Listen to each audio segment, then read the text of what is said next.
Got some fresh bison shit right there.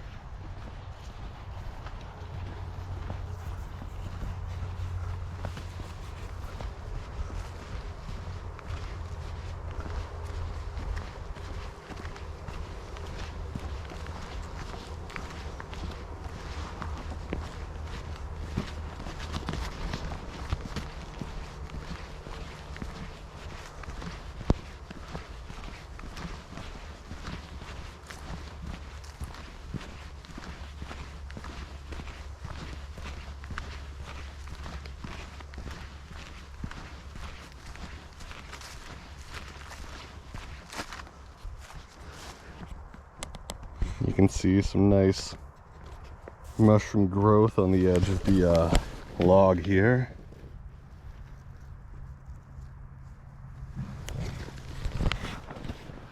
Trail, and already we are getting away from all the highway noise, so that's nice. This trail is just off of the Yellowhead Trail, so major highway, lots of traffic, but you can barely tell. Probably in another kilometer you won't be able to hear it at all.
Pretty hot outside today, so it's nice to have a bit of shade. Lots of big mature trees here. Looking around, lots of trembling aspen, lots of aspen poplar. Seen a lot of bearberry too.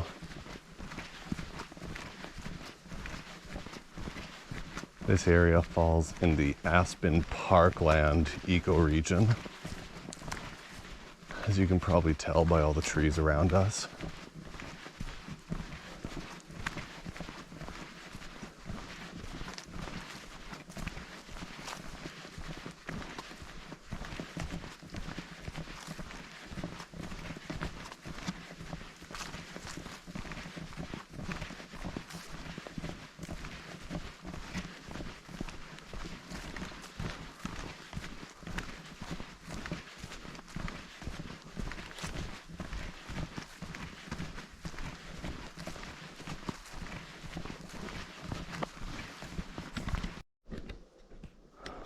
Looks like somebody had their dinner right on the trail. Although I can't ID what the remains of the bird are just from the feathers. It looks kind of like a seagull feathers, but that's just a blind guess right now.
don't know if that audio picked up on the GoPro, but that was a woodpecker. And something is running through the bushes beside us.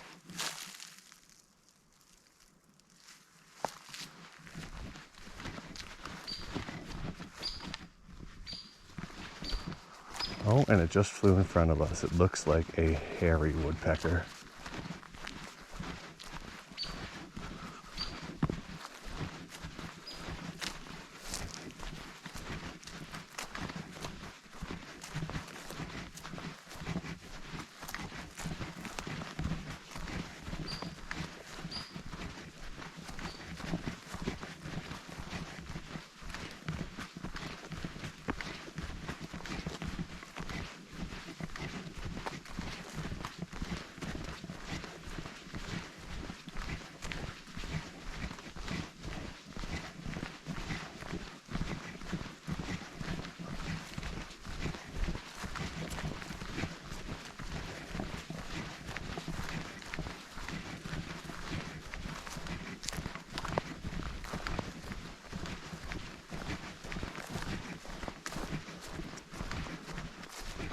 They've got these little orange blazes set up just in case you somehow lose the path. It's surprising, but people do still get lost in Elk Island National Park, even though pretty much every trail is a very easy to follow loop. But everybody starts somewhere on their journey towards nature.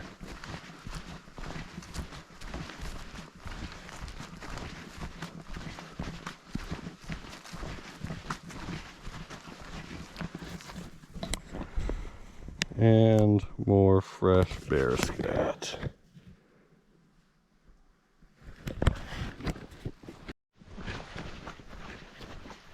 You can already see the forest is starting to change. About 3 kilometers into the hike, things open up a little bit. We've gained a little bit of elevation, not a crazy amount, but enough that we're up out of the swampy bits.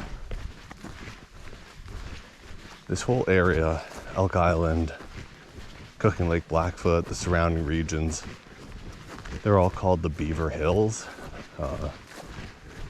Comes from an old First Nations word. The name is pretty literal. Lots of hills, lots of beavers. It was very important for the people that were settling this place first. Because of the fur trade, because of the rich biological diversity, lots of food, lots of prey, lots of furs.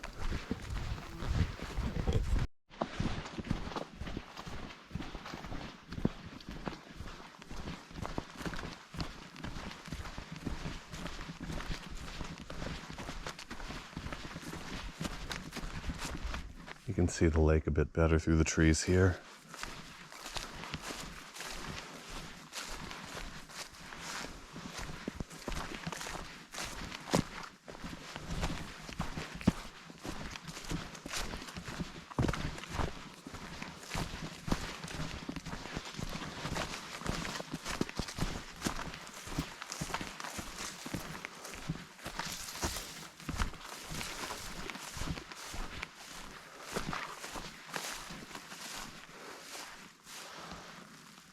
And can't really see shit from down here.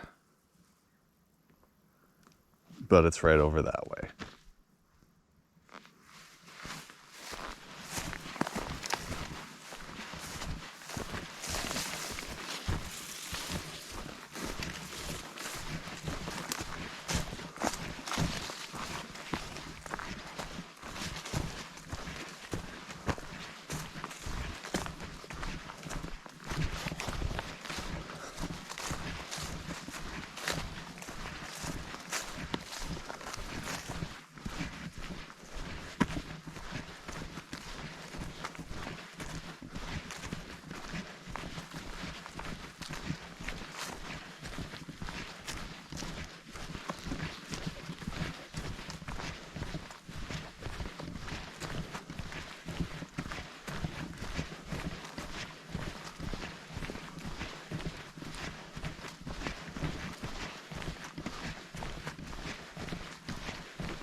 The Wood Bison Loop is named after the wood bison, which most people know. But what a lot of people don't know is that Elk Island actually has two different species of bison. The wood bison are a bit taller, look a bit shaggier, and they are found in the south half of the park, south of Yellowhead Trail. The plains bison are a bit shorter and stockier, and they are all found on the north side of the park. 10 kilometers to go. You've seen a bunch of stuff already, but none of the wood bison that this trail is known for. So I don't know if it's too hot for them, if they've all bedded down in the middle of the day to try and get out of the heat. It's about, let's see, about 26 degrees outside right now. 27. Luckily not too humid, but again, when you're wearing a fur coat all year round like the bison, 27 degrees would be a nightmare.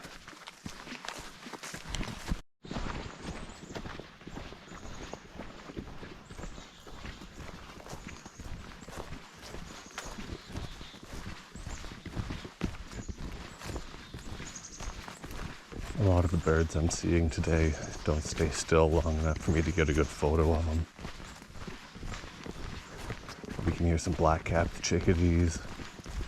There's some white-crowned sparrows. Look at a yellow warbler that's kind of keeping pace with me. Hairy woodpecker. I think I heard a couple of vireos earlier.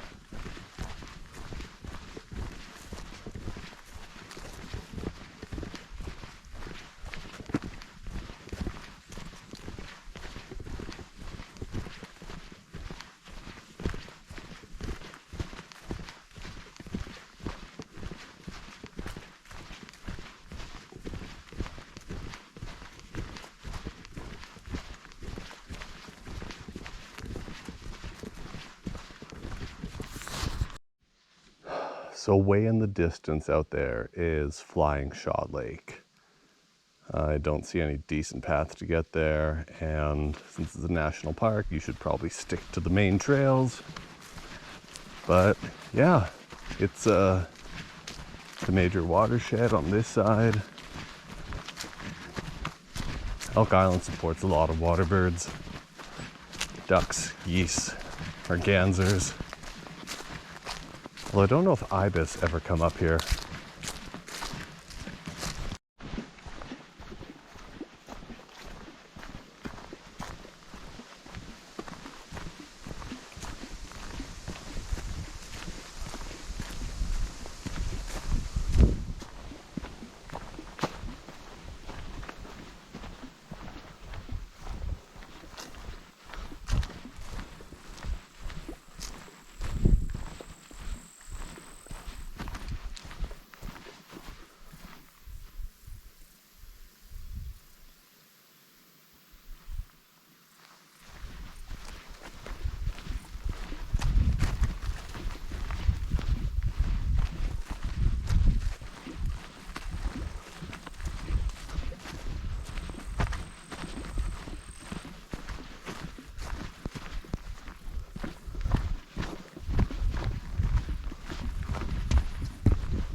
Just as we start ascending the hill, you can already see the forest start to change again. A bit less swampy, lots of nice tall mature trees. Over halfway through the hike now, and haven't seen any megafauna. Nothing larger than like the occasional rabbit, bird, small things scurrying through the bushes. I think my theory about the animals all hiding from the heat might be correct.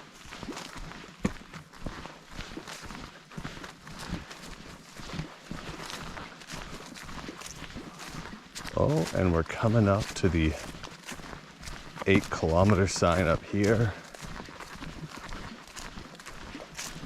I guess I've picked up a bit of extra distance with all of my backtracking and photo taking.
These are some nice, big, healthy rose hips, trying not to touch the spines.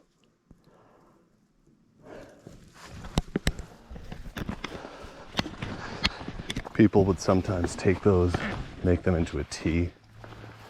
Very high in vitamin C, which is good for avoiding scurvy. I really don't know if that's much of a problem in the common age anymore. Maybe in some parts of the world.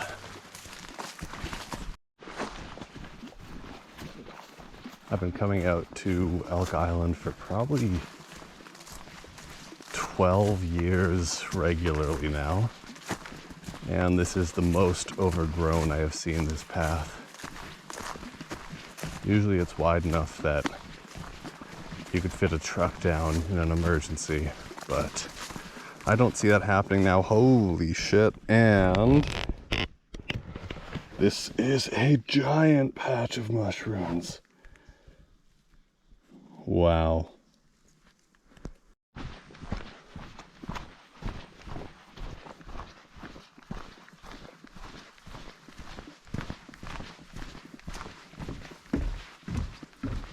This looks like a brand new bridge. Feels new. Not even a squeak.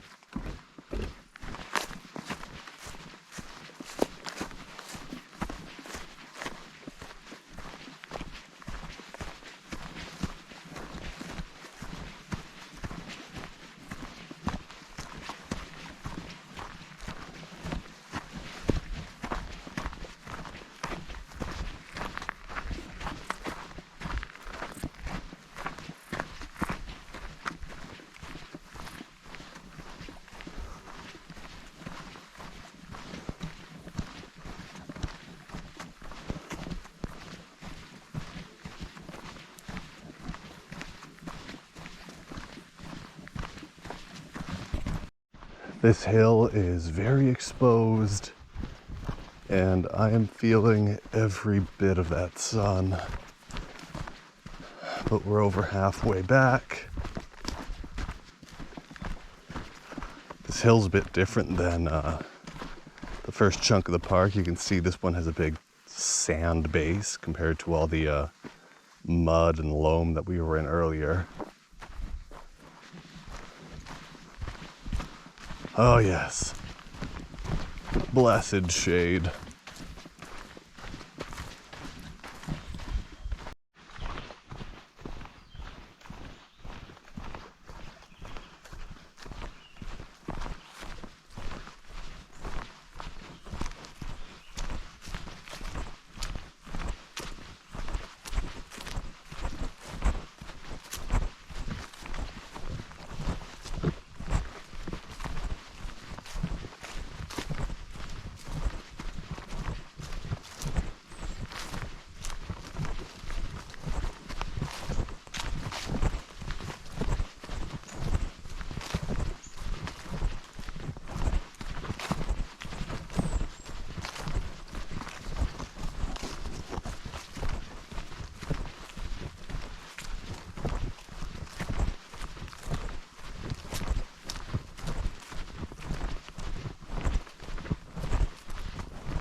About 13 kilometers through the hike, you start to hear the highway again.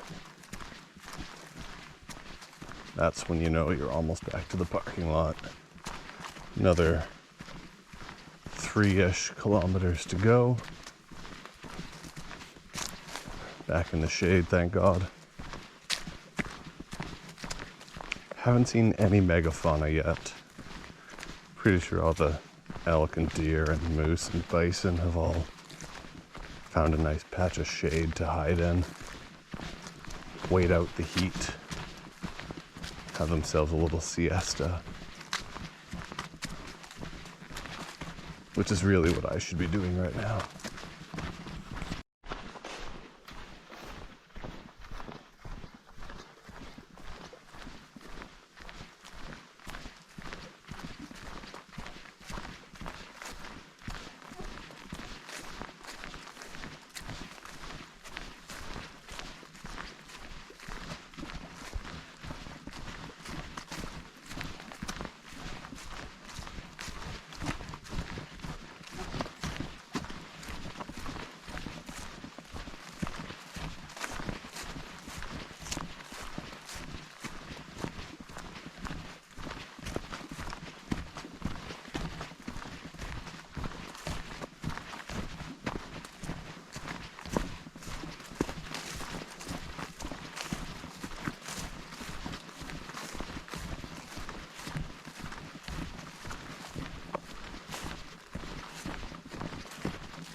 Even though the trail is pretty overgrown, the colors this time of year are absolutely beautiful.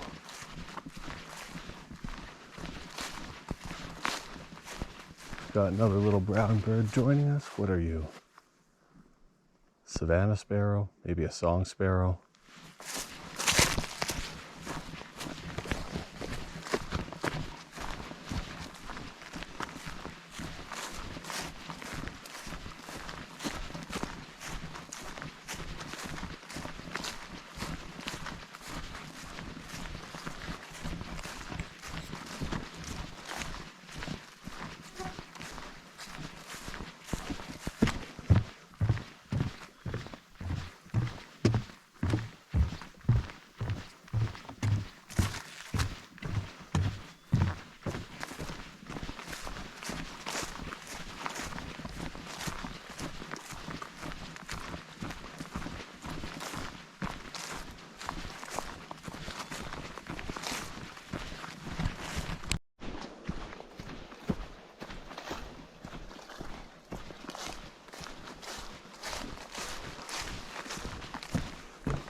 Ooh, I don't know if that little slither was picked up on camera, but a little garter snake just darted off to the side there.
And ending the hike how we started it, with our favorite bison gate.